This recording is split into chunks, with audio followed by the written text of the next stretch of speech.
Oh, hang on. Let me just boot up my DOS computer to be able to play this hack, because that's totally what's going on right now. Welcome to Sonic VR. Please select the file system, and selecting a file system will instantly make MegaGWolf start playing, apparently, because that's what happens. Hey guys, I'm MegaGWolf and welcome to the Sonic Hack Showcase. Today we'll be looking at Sonic VR, and goddamn is it interesting. It's very different from what we've seen before, and I really dig it. The hack basically contains 40 levels that get progressively harder. Most of the early VR missions can take about a few seconds, maybe a minute or two. Then they start getting a bit harder, purely because of certain techniques you have to learn or to use to try and get to the ring. So you can see with 40 levels, when they start getting hard around about 20, you've got 20 other levels of hell ready for you. But I really like the way this is set up. It's very straightforward, it's very simple. The idea is it's basically a Sonic virtual reality training. Kinda reminds me of Metal Gear Solid VR in a way. You're preparing yourself for the main mission. You're preparing yourself to play Sonic the Hedgehog by using all these VR missions to be able to teach yourself how to do the various tricks of the trade.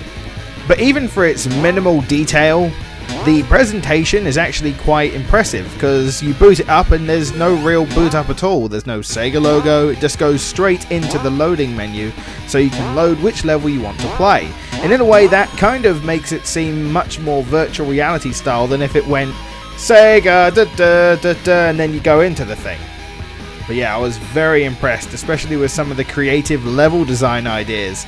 And like I said, they can get quite difficult later on. There are levels where you're going to have to get to a switch to be able to open the door that you started next to. So you have to make sure that you don't fuck up on the way to the switch, because if you have no real way to get back to the ring.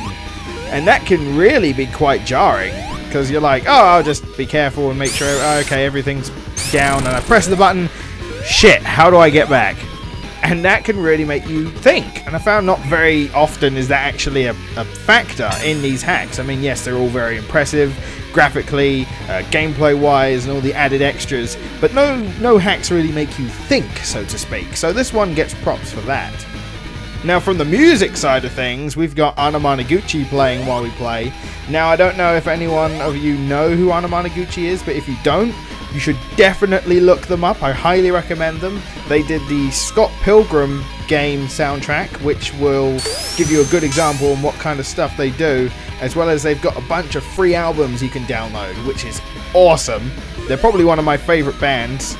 But it's really quite nice how the music is integrated within this hack. It kind of... I don't know how the Sega Genesis chip is meant to do this, but you can hear some distortion, but essentially it's okay. As long as you play the game on K-Fusion, I hear that the sound stays relatively normal, whereas if you play it on the others, it can go a bit... But it is really cool how they've implemented that. As well as, it's not the only song that you're hearing now. There are different songs for each set of 10.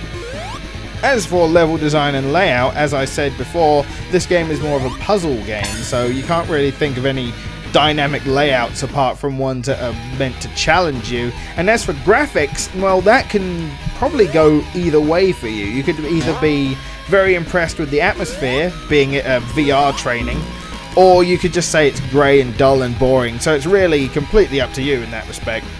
Personally, I love the feel of it. I love the fact that it's all kind of grey and white. It makes you think that you're in some kind of virtual reality thing. And I keep dying to these evil creatures of the night. But this is one of those hacks I had to tell you about straight away, because it's just one of those you need to play. It's just so unique compared to what you see nowadays. Not many people have done something like this. So Sonic VR gets high recommendations from me, and of course I'll be linking whatever links for the hack I can find in the description. Be sure to check that out, as you always should if you're interested in playing these games. I will always inform you if I can't find the link for any reason, but it should be there. But until the next time, I'm MegaGWolf, and I'll see you on the next Sonic Hack Showcase.